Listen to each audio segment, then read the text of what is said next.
이 시간에 주시는 살아계신 하나님의 말씀은 구약성경 이사야 9장 6절에서 7절의 말씀입니다. 우리 한 목소리로 합독하겠습니다. 이는 한 아기가 우리에게 낳고 한 아들을 우리에게 주신 바 되었는데 그의 어깨에는 정사를 메었고 그의 이름은 기묘자라 모사라 전능하신 하나님이라 영존하시는 아버지라 평강의 왕이라 할 것입니다. 그 정사와 평강의 더함이 무궁하니 또 다윗의 왕자와 그의 나라에 군림하여 그 나라를 굳게 세우고 지금 이후로 영원히 정의와 공의로 그것을 보존하실 것이라. 만군의 여호와의 하심이 이를 이루시리라. 아멘. 남유다의 큰 위기가 찾아왔습니다. 남유다의 아하스 왕은 연합군의 침략을 받고 이제 이 위기와 어려움을 어떻게 극복해 나아가야 될까 불안과 초조에 떨고 있습니다. 왕의 상태가 어느 정도였느냐? 이사야 7장 2절은 이렇게 기록하고 있습니다.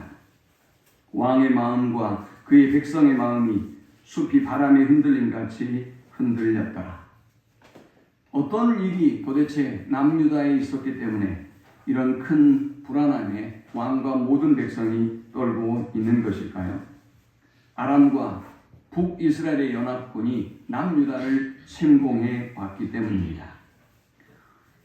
유다는 이 민족의 위기 앞에서 이 위기를 어떻게 극복해 나아갈까? 자기의 지혜와 자기의 모든 열정을 쏟아서 이 위기를 극복해 보려고 합니다. 유다 민족과 그리고 아하스 왕이 선택했던 방법은 아수르를 의지하는 것이었습니다.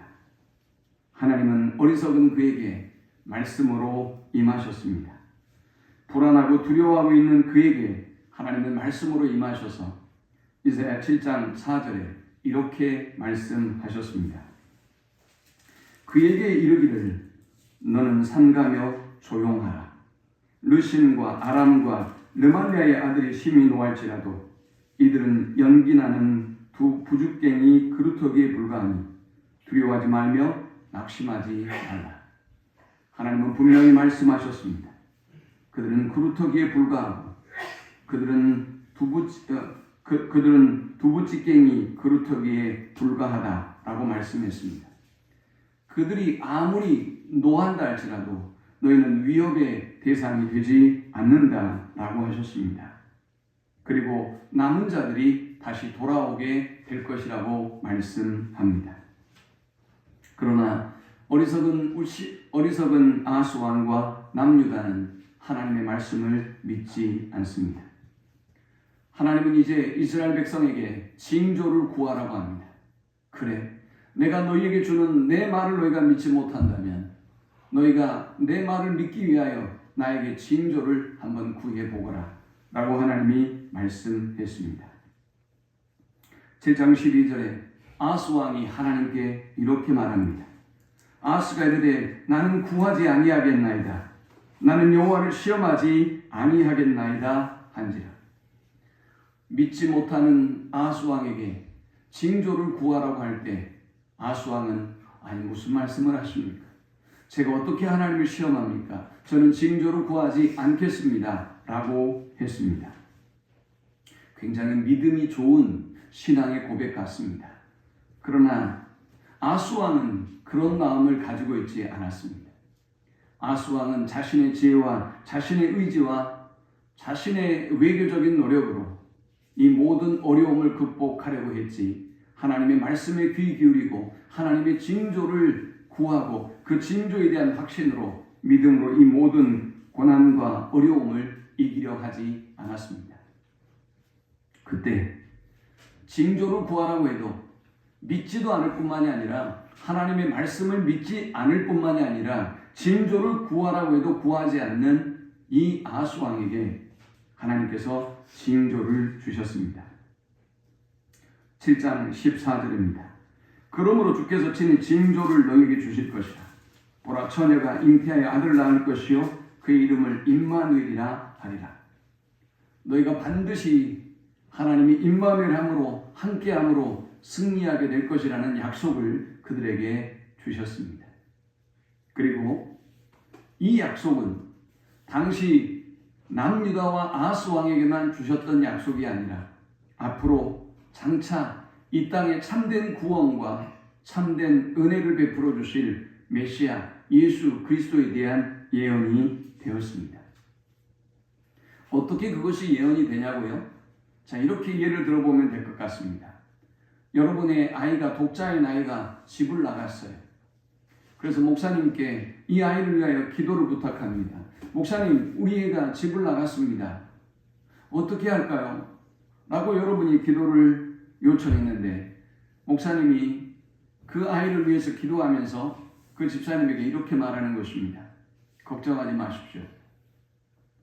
그 아이는 잘되고 번성해서 후대가 더욱더 잘되고 번성해서 손자의 손자를 보고 후대가 강성한 번성하는 복을 당신이 누리게 될 것입니다.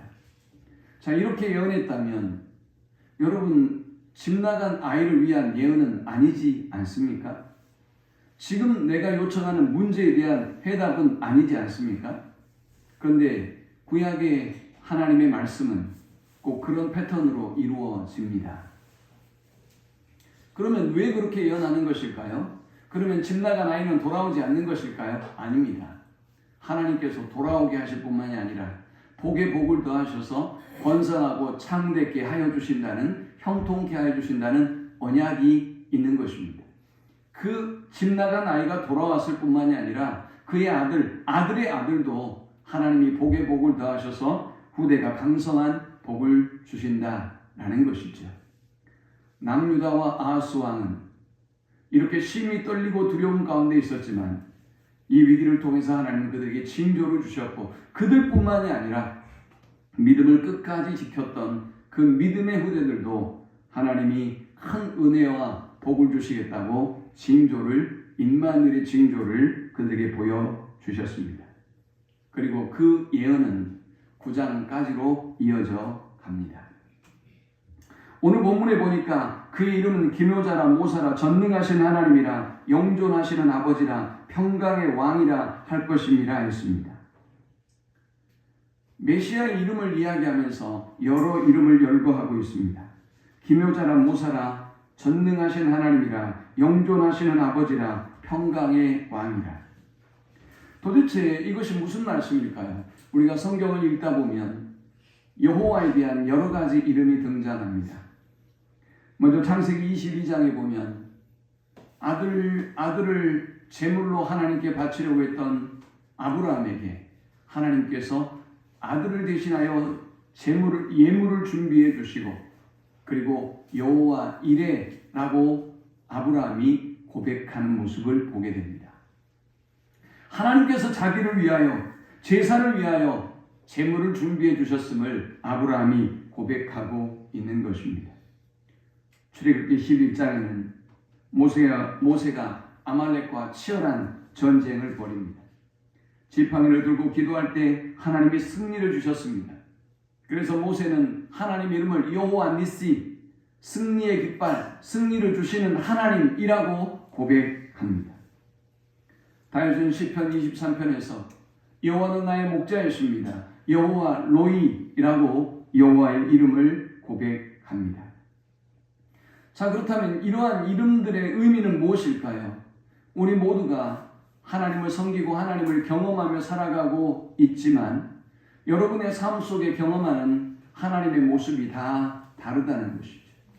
그때마다 상황마다 여러분에게 임하시는 하나님이 때로는 목자가 되기도 하고 여호와 로이가 되기도 하고 때로는 여호와 이레로 여러분을 위하여 일하고 준비하시는 하나님의 손길을 보기도 하고 때로는 치열한 아하스 왕과 같은 이 무서운 싸움 속에 하나님 우리의 깃발이 되어주셔서 우리를 승리케 하시는 하나님이기도 한 것입니다. 자, 그렇다면 오늘 아하스 왕과 남유다가 당하고 있는 이 두려운 현실 가운데 하나님은 도대체 어떤 분으로 그들에게 임하셨을까요? 이사야 선지자는 예수님보다 760년 전에 예루살렘에서 탄생합니다. 그러니 지금 예수님과 이사야 선지자의 시간의 간격은 무려 760년 정도 되는 오랜 세월을 가지고 있는 것입니다. 이사야 선지자는 앞으로 다가올 메시아를 소개하면서 이렇게 6절에 고백합니다. 이는 한 아기가 우리에게 낳고 한 아들을 우리에게 주신 바 되었는데 그의 어깨는 정사를 메었고 그의 이름은 기묘자라 모사라 전능하신 하나님이라 영존하시는 아버지라 평강의 왕이라 할 것임이라 했습니다. 정사라는 이 말은 통치할 권세와 능력을 말합니다.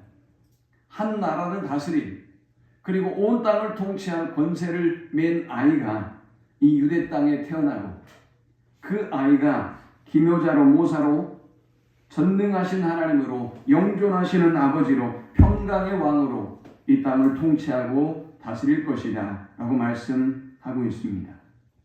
자, 오늘 우리는 본문에 등장하는 이사야 선지자가 사용했던 이 예수님에 관한 이름을 살펴보면서 함께 은혜를 나누려고 합니다. 주님은 먼저 기묘한 모사로 오셨습니다. 기묘한이라는 이 말은 원더풀이라는 말입니다. 놀라운이라는 말이에요. 모사다 이 말은 상담가라는 말입니다. 주님은 저와 여러분이 우리나라의 이 시국처럼 혼란과 무질서와 방황하고 있는 우리의 삶 가운데 기묘한 상담가로 찾아와 주셔서 우리에게 길이 되어 주시고 진리가 되어 주시고 우리에게 생명이 되어 주신다라는 것입니다. 우리가 아하스왕의 상태를 보았습니다. 아하스왕의 상태를 이사야 7장 2절은 잘 설명하고 있습니다. 어떤 사람이 다윗의 집에 알려 이르되 아람이 에브라임과 동맹하여 다했으므로 왕의 마음과 그의 백성의 마음이 숲이 바람에 흔들림 같이 흔들렸다.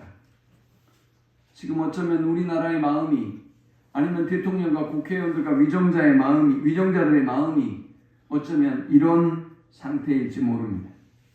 어떤 방법으로 이 나라를 회복하고 평화를 회복해야 될 것인가?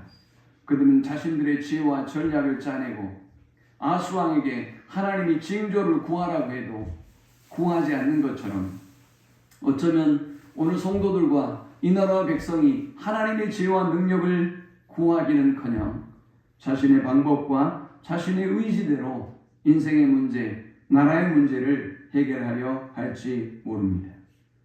자, 그런 그들에게 주님은 기묘자로 오셨습니다. 도대체 주님의 그 기묘함이 무엇이라는 말입니까? 무엇 때문에 주님이 그토록 신기한 것일까요? 먼저 주님의 탄생이 신기합니다. 7장 14절에 처녀가 잉태하여 아들을 낳을 것이요 그 이름을 임마누엘이라 하리라 했습니다.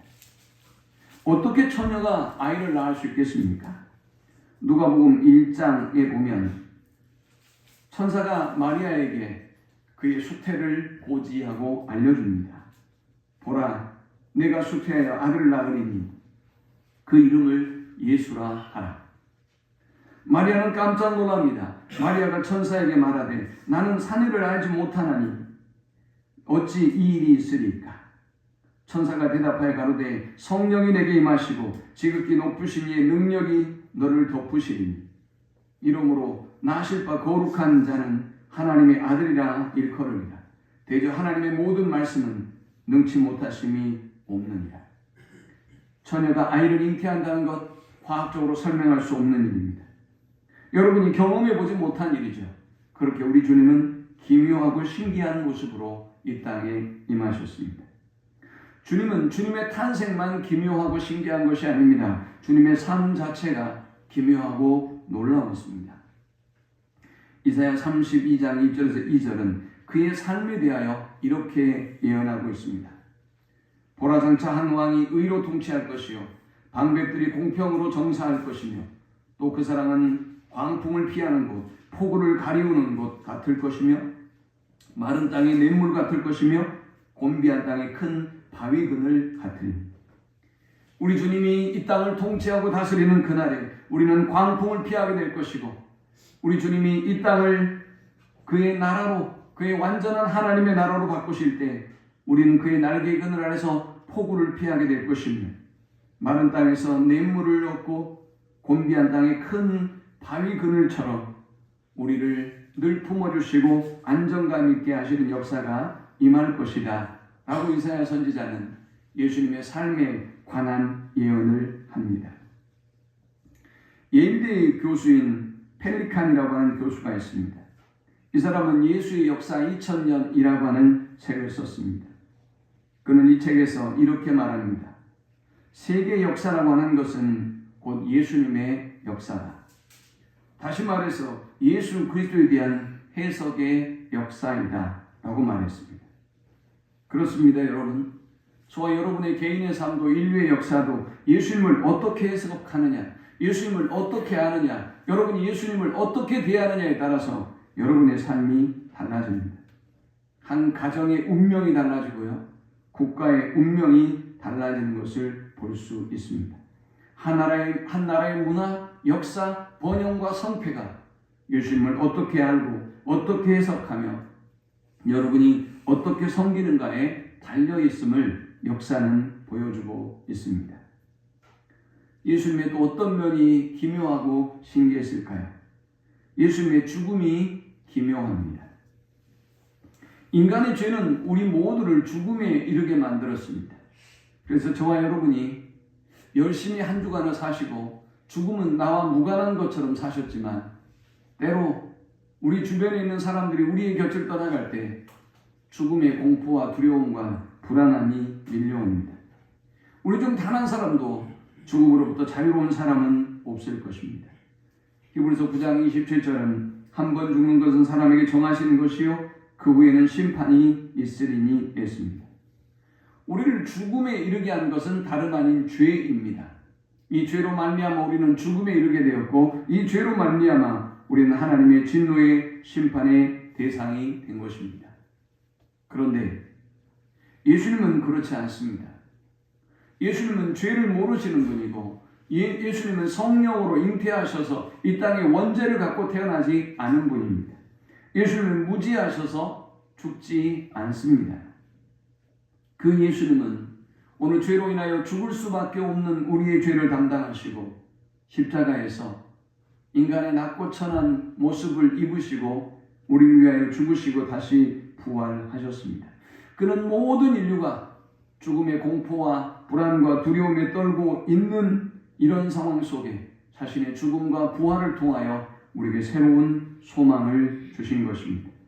이사야 53장 6절은 우리는 다 양 같아서 그릇 행하여 각기 제 길로 갔거늘 여호와께서는 우리 모두의 죄악을 그에게 담당시키셨도다 했습니다.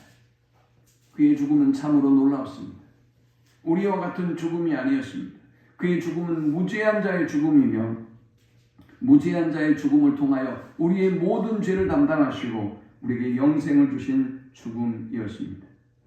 이사야 53장 4절 5절은 그의 죽음에 대하여 이렇게 기록합니다.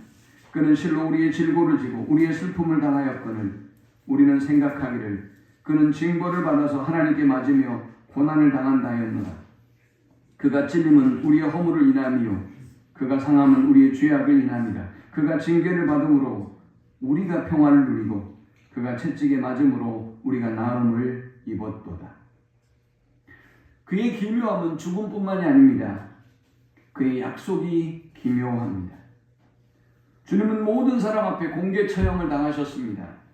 사탄은 그것으로 주님의 역사가 끝났다고 생각하고 하나님의 역사가 끝났다고 생각했지만 주님은 부활하시고 우리에게 영원한 생명의 소망을 주셨습니다.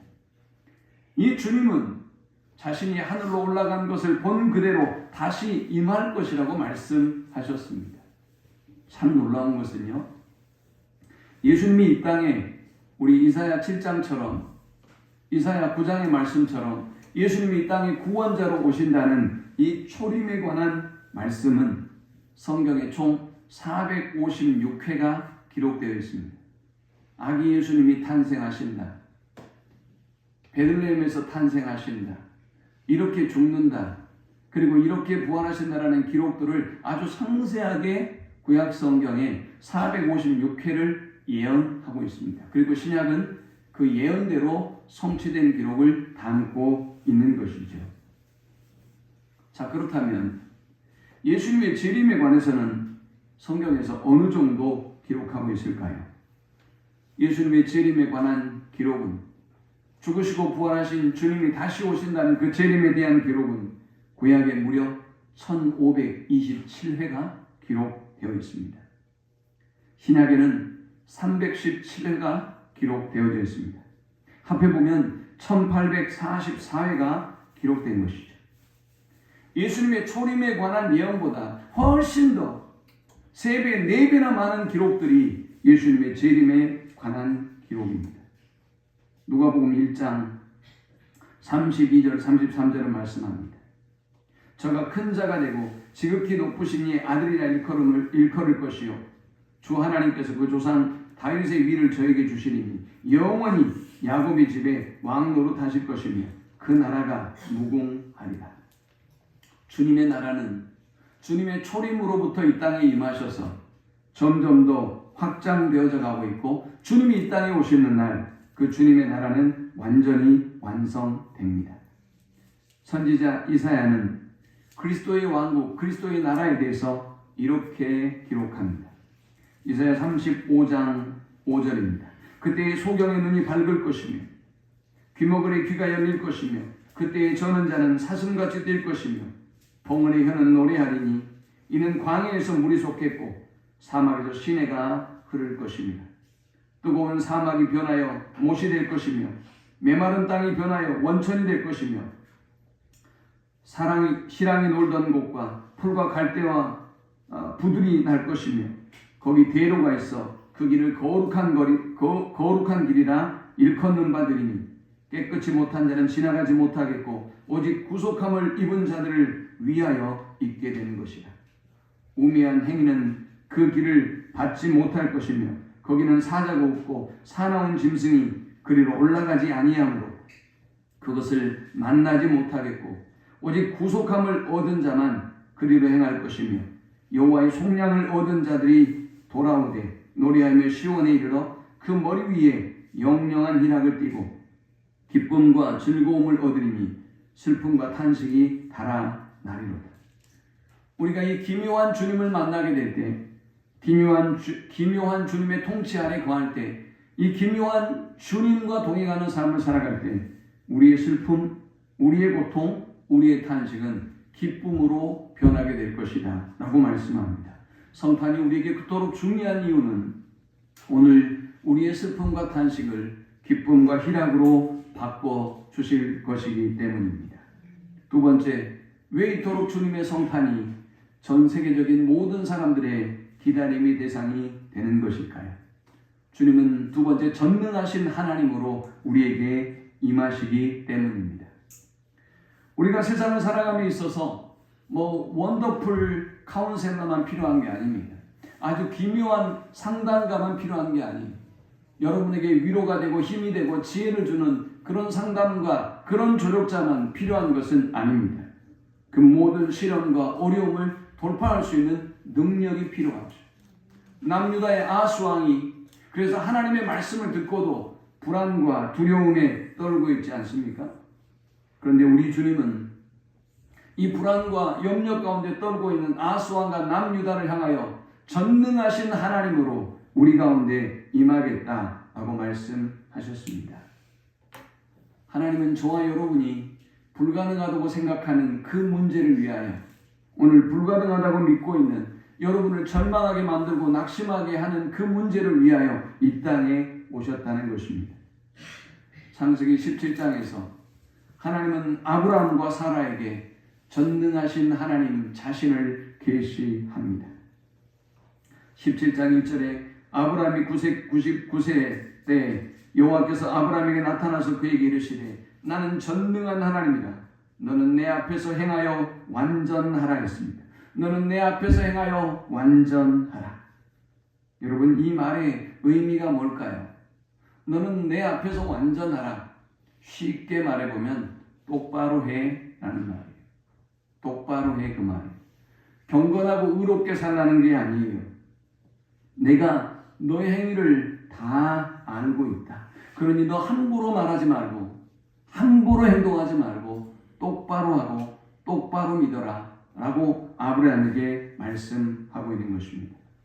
자, 그리고 그 똑바로 하라고 말씀하신 하나님이 아브라함에게 무엇을 똑바로 해야 하는지 말씀합니다. 2절입니다. 내가 내 언약을 나와 너 사이에 두어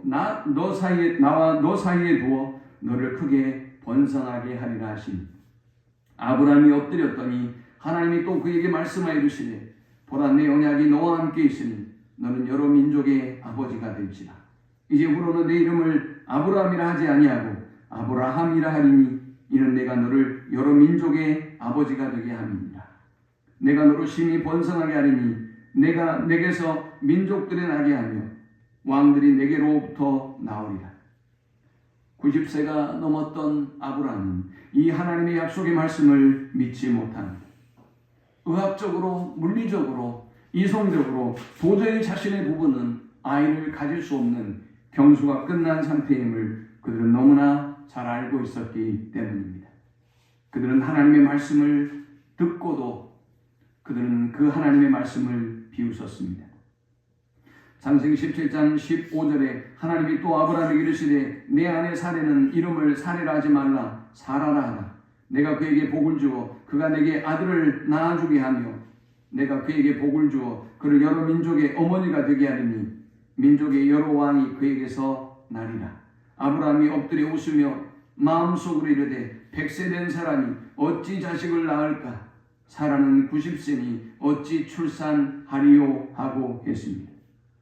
사랑하는 여러분, 하나님은 전능하신데 전능하셔서 나에게 그 모든 문제와 상황들을 맡기고 의뢰하라고 말씀하시는데, 오늘 교만한 여러분들이 여러분의 이성적인 판단으로 여러분의 어떤 상황 분석으로 그것은 불가능한 일이다 믿고 있지는 않는지요? 하나님의 말씀을 듣고도 그 말씀을 우습게 여기지는 않는지요? 하나님은 그런 아브라함에게 전능하신 하나님으로 자신을 계시하시고, 그리고 태의 문을 여셔서 하나님께서 정말 그들의 하나님을 비웃는 그 비웃음을 그들의 삶에 아이를 얻는 그 기쁨과 감격으로 이르게 하셨습니다. 전능하신 하나님은 누가복음 1장 30절에도 마리아에게 임합니다. 보라 내가 잉태하여 아들을 낳으리니 그 이름을 예수라 하라. 마리아는 천사를 통해서 이 주시는 말씀을 믿을 수 없었습니다. 수용할 수 없었습니다. 나는 남자를 알지 못하니 어찌 이 일이 있을까? 천사가 그녀에게 말합니다. 천사가 대답해 이르되, 성령이 내게 임하시고 지극히 높으신 이의 능력이 너를 덮으시리니 그러므로 나실 바 거룩한 이는 하나님의 아들이라 일컬어지리라. 사랑하는 여러분, 우리가 착각하고 있는 것이 있습니다. 하나님의 성령이 우리 가운데 임하시고 하나님의 능력이 우리 가운데 임하시면 우리가 두려워하는 그 어떤 문제도 어떤 상황도 바꾸지 못할 것이 없다는 사실을, 열리지 않을 것이 없다는 사실을, 치료받지 못할 병이 없다는 사실을 우리는 믿어야 하는 것입니다. 마리아는 이 천사를 통해서 주시는 음성을 듣고 대저 하나님의 모든 말씀은 능하지 못하심이 없느니라 라고 고백합니다. 사랑하는 여러분, 이 성탄에 전망하고 있는 저와 여러분에게 하나님은 전능하신 하나님으로 임하십니다. 우리가 이 나라와 이 상황을 보고만 있더라도 가슴이 답답하고 안타깝지만 전능하신 하나님은 광야의 길을 내실 것을 믿고 하나님께 모든 걸 맡기는 우리 모두가 될 수 있기를 축원합니다. 또한 그들에게 임하셨던 예수님은 영존하시는 아버지입니다. 영존하시는 아버지다라는 이 말 히브리어의 단어는 아비아드라고 하는 말입니다. 아비는 아버지라는 말이고요. 아드라는 이 말은 영원이다라는 말입니다. 그러니까 이 두 단어가 합성된 게 바로 아비아드예요. 그래서 우리의 아버지 하나님이 영존하시는 아버지다라는 것입니다.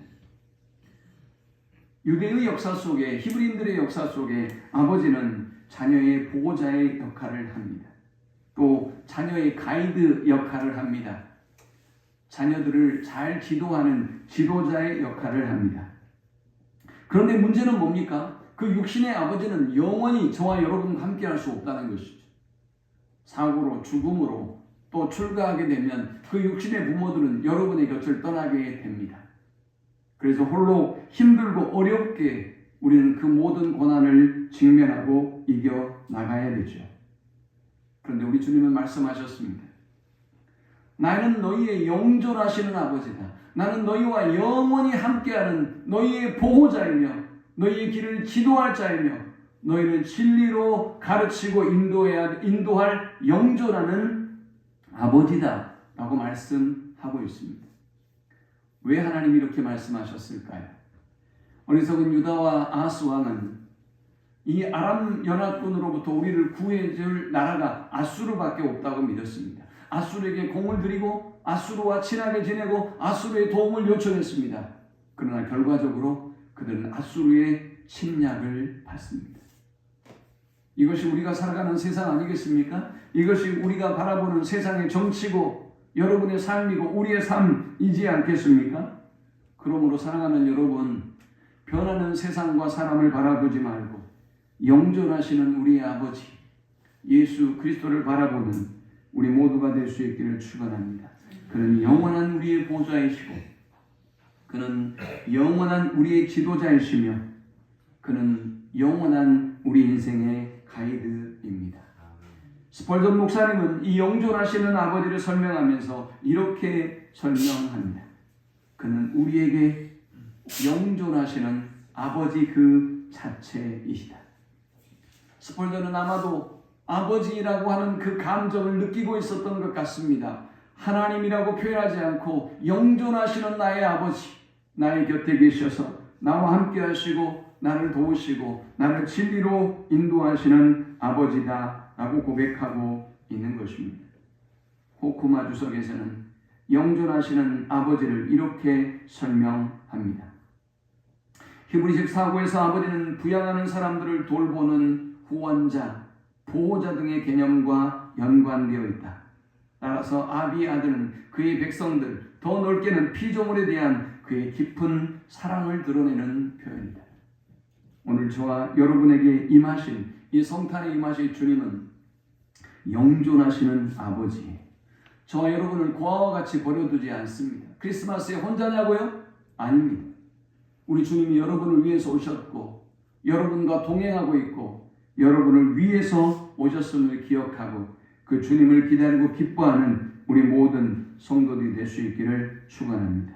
로마서 8장 29절을 말씀합니다. 하나님이 미리 하신 자들 또한 그 아들의 형상을 본받게 하기 위하여 미리 정하셨으니 이는 그로 많은 형제 중에서 맏아들이 되게 하려 하십니다.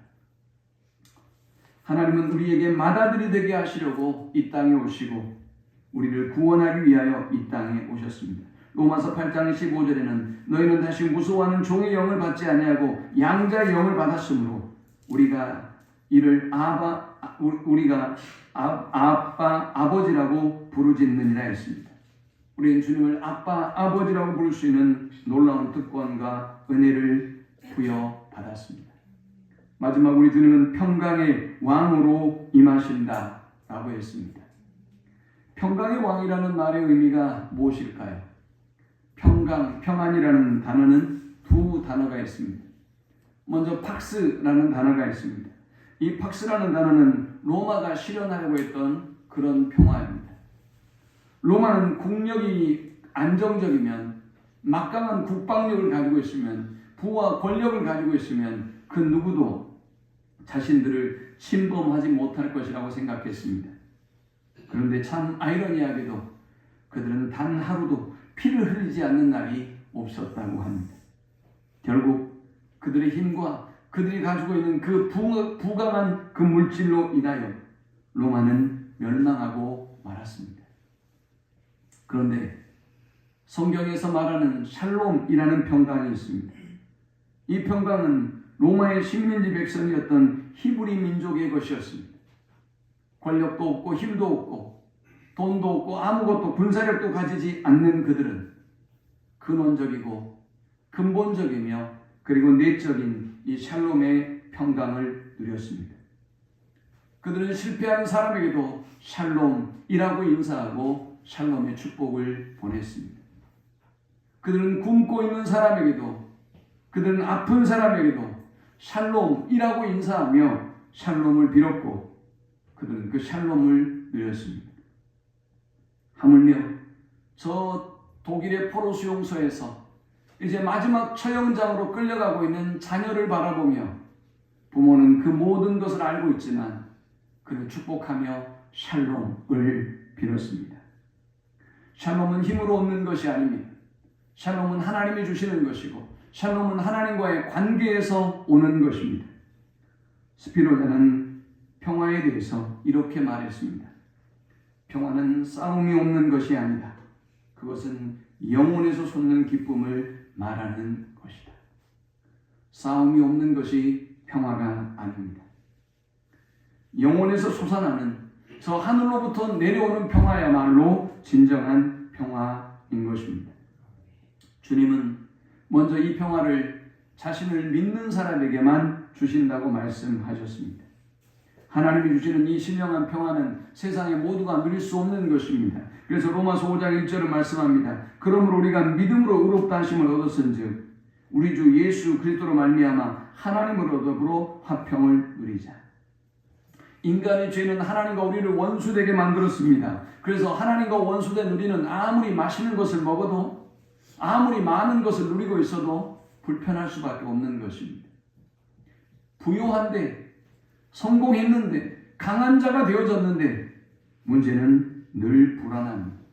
그래서 우리가 연예인들이나 돈 많은 사람들이 극단적인 선택을 하는 걸 보지 않습니까? 성공한 사람들이 우울증과 불안증에 시달리고 있는 수없이 많은 사람들을 보지 않습니까? 만일 박스라고 하는 평화가 그들에게 진정한 평화를 줬다면 도대체 그들이 무엇을 두려워하고 불안할 필요가 있겠습니까? 로마서 4장 25절은 예수는 우리 범죄함을 위하여 내어줌이 되고 또한 우리를 의롭다 하심을 위하여 살아나셨느니라 했습니다. 주님의 죽으심으로 우리는 이제 하나님과 원수되었던 관계를 청산하고 하나님이 주시는 그 위로부터 주시는 주님과 더불어 누릴 수 있는 진정한 평화를 누리게 된 것입니다. 나폴레옹이 유럽을 정복하고 세계를 정복하려는 야망을 품고 수많은 전쟁을 했습니다. 결국 그는 전쟁에서 패하게 되고 감옥에 유배를 하게 되었습니다. 그때 충직한 그의 부하가 나폴레옹에게 이렇게 질문합니다. 지난 날을 돌아볼 때 가장 행복했던 순간은 언제였습니까? 나폴레옹은 백발을 날리며 눈을 지그시 감은 채 눈물을 흘리며 이렇게 대답했습니다. 스위스의 알프스 산맥을 넘을 때였지.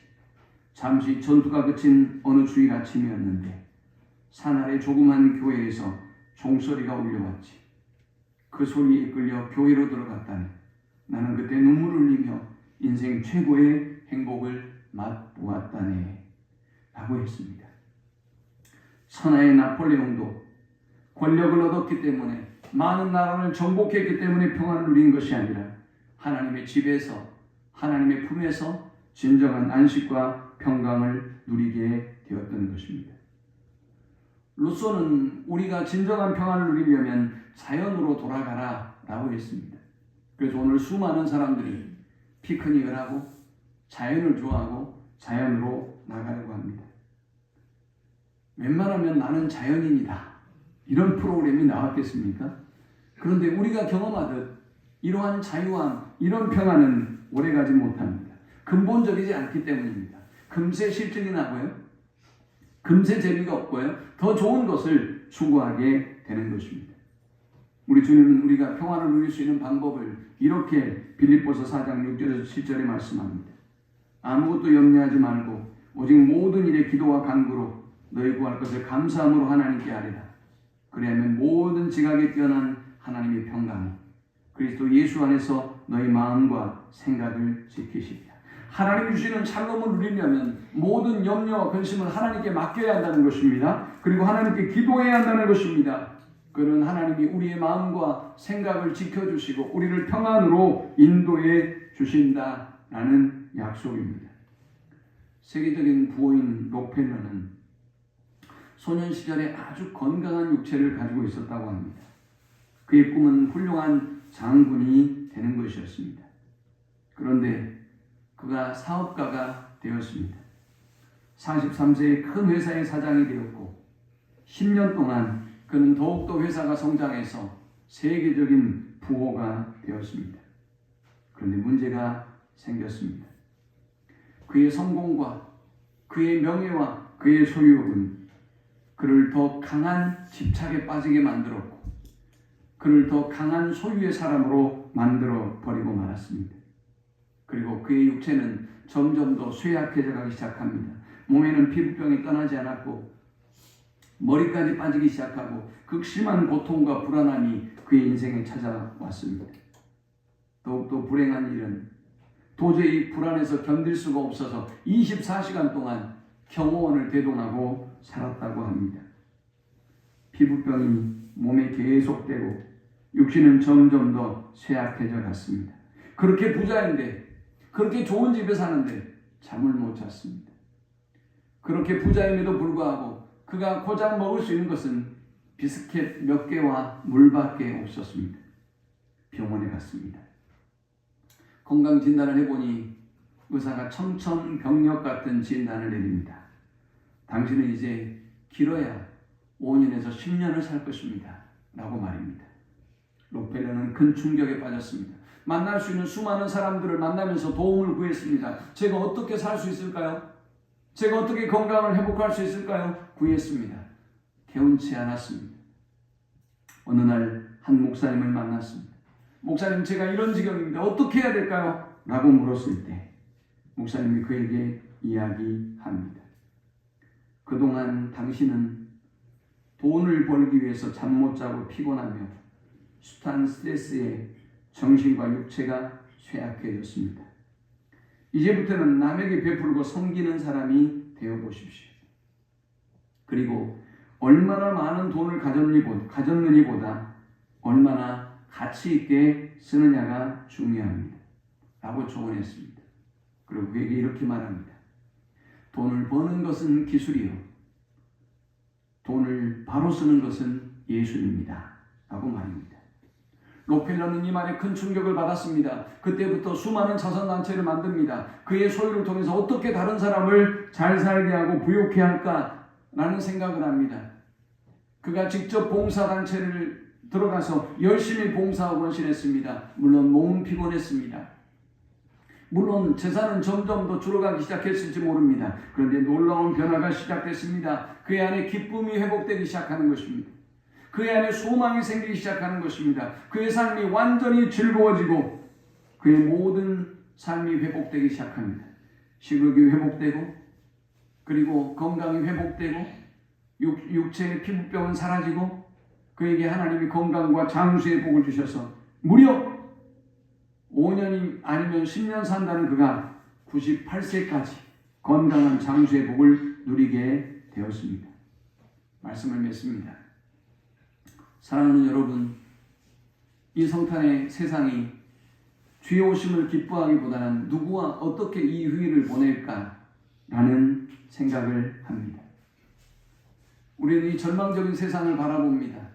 저 위정자들의 통곡과 정의감에 불탄 사람들의 울부짖음이 이 땅에 가득합니다. 그런데 여러분 기억하십시오. 그것은 주님이 만드는 나라가 아닙니다.